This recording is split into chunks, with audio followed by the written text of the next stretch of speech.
Sheffield United 1, Tottenham Hotspur 0. I had higher hopes of this game. I got up at 3 a.m, did a nice little stream with David, Philip and Jack there. Had a great time. We all got excited, thinking that this could be the year. Not many top quality teams left. Maybe this could be the year we could do something. We're expecting some changes in the lineup. I was. I was expecting Richarlison up front. Maybe Porro. And maybe Oliver Skip for Højbjerg. So, what's that? 3 changes. Instead, when the lineup came out, I almost went back to bed and thought, I ain't watching this. I'm not watching this. I'm not watching a back line of Davies, Dyer, Sanchez, and giving the captain's armband to Eric Dyer. I don't understand how he can be in the same echelons as Gary Mabbott, Steve Perryman, Dave Mackay, Danny Blanchflower, Ledley King, Michael Dawson. I mean, you name them. There's not been many Spurs skippers that, barring one that we don't name, that haven't, done that armband proud. Maybe Davison Sanchez didn't show enough leadership material when we made him captain, the useless twat. But anyway, looking at that lineup, you still got to say, with a couple of exceptions, that team, if they put an effort in, was good enough to beat Sheffield United, who themselves were playing a second 11, more or less, with 8 changes due to injury and illness. We should have won that. But what it looked like was the Lily Whites got up to Bramall Lane. It was a bit cold, it was a bit chilly, it was a bit wet. And you know what? I think it was a bit much for them. I think these guys just want to go back to playing 1 game a week, Asking these players, asking them to play two whole matches a week. It's a bit much, isn't it? We've got to be fair to these guys, these prima donnas. So I was absolutely disgusted by the lack of effort of anything. You can't go into any game of football and think that you are just better than the other team. You can't have arrogance. If you're not humble in football, you're going to get done. You're absolutely going to get done. There was no one on the pitch that stood up, grabbed the game by the snuff of the neck. If we were looking to Eric Dyer for that, we might as well have looked at a traffic cone. It was horrible. So where does the fault lie for something like this? Well, absolutely with the players is my first thing. Absolutely with the players. Even at 10 minutes to go, they were just so slow. Strolling around, kicking the ball around. Eric Dyer's up front, pretending he can play football outside of the foot bullshit. Perisic was hopeless. Sarr and Porro, I thought they did something. Foster, I'm not even going to blame him for the goal because he had to contend with a forest of non-talent in front of him. Davison Sanchez, Eric Dyer, just let that player, the Sheffield United player, wander through them and get a shot off. And I think Foster, showed signs of being all right, grabbing balls when they're coming into the box and kicking them out well. So, as a very small time member of the goalkeepers union at one point, I'd have to say he did okay. The 3 up front were hopeless. They all just looked selfish. Son, forgot about him. He was playing, wasn't he?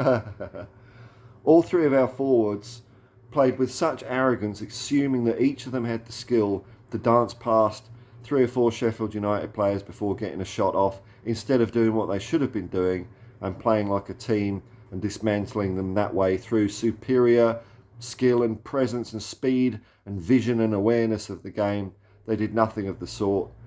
It was atrocious for them. Now is not the time to do that. Do that when we're 3-0 up. You don't do that when we're 0-0.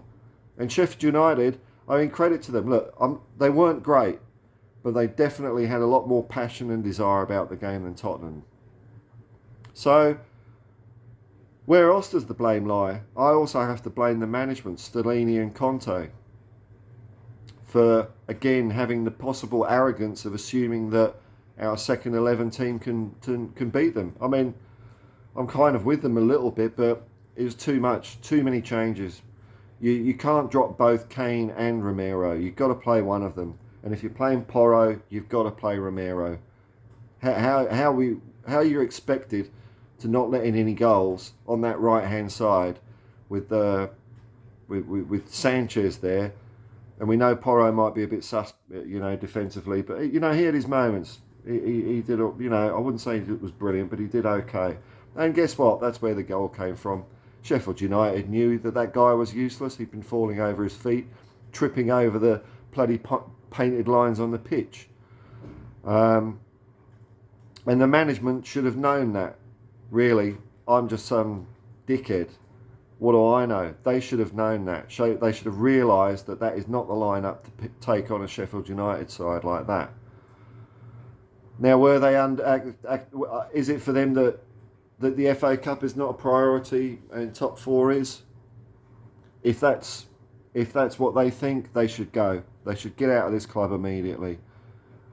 If that instruction has come from the board and they back down and they forgot about their principles of wanting to go out and win and be competitive in every goddamn game, and at the end of the 90 minutes I want to see players fainting and vomiting, maybe a bit less because he could have extra time in this game, but if they bow to that kind of instruction, they're no use to me. I want them gone. Mourinho was right, he took a stand and he was sacked 6 days before a cup final. So as far as I'm concerned, I want the management out.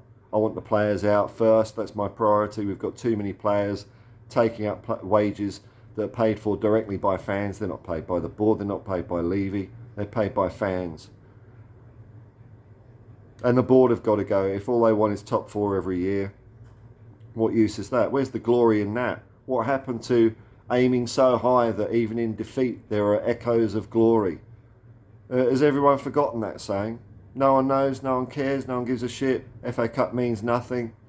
Top four, and this is my fear. I'm a fan, and all it takes is a couple of good performances, and I get excited.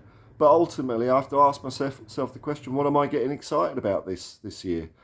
We get knocked out by Milan. Then all those nice little players, they get down to their comfortable one game a week. Not stressing themselves too much, not having to put in too much effort. And we might string some results together. And we might even reach top four. The term Pyrrhic victory comes to mind. There's no glory in top four.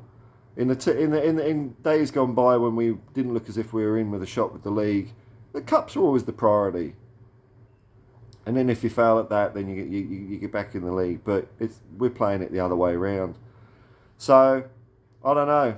I will probably get excited as I was a couple of days ago, thinking we're going to turn it around, but I've got to keep it in the back of my mind. It's the same shit year after year. The same shit year after year. We clear up our fixture schedules, then we put a run in the league that gets us higher up in the table. And I'm fed up with it. It's not good enough. I'd rather finish 10th. I think in 1981 we might have finished 10th actually, but how many people remember that as a bad season now? I mean, no one was alive, no one was born, but I remember it, and it was an amazing season because of our cup run, but no one cares about that anymore, and I don't know where to go from here, and the only reason I'll continue to support the club is because the fans are here before the players, the management, the board, the owners. We're here before them, we're here thereafter them, for some reason, And so it's for that reason and that reason alone that I'll continue to shout, come on you Spurs. But the rest of them, they need a bit of educating with a 4x2 round the head, in my opinion. They need some bloody tough love, because I don't think this touchy-feely, you can't talk to players like that. It's not working, is it? Maybe they're not being talked to like that. I think the management's got to go. I'm fed up with it now. Conte and Stellini, piss off back to Italy. The way we're ending up in this season, you've done nothing for us. So just go back home. We'll get some manager from Grimsby Town or someone else that has done better in the cup than us. You know, I think they'll do a better job than you, to be quite frank. I've had it. I've had it. And the board, as usual, can go. But you cannot blame any of that for the performance of those players on the pitch. It was sickening and disgusting. And, you know, there's several of those guys out there I don't want to see in a Spurs shirt again. I'd rather see some under-23s, and we'll lose with a bit of pride. Anyway, come on, you Spurs.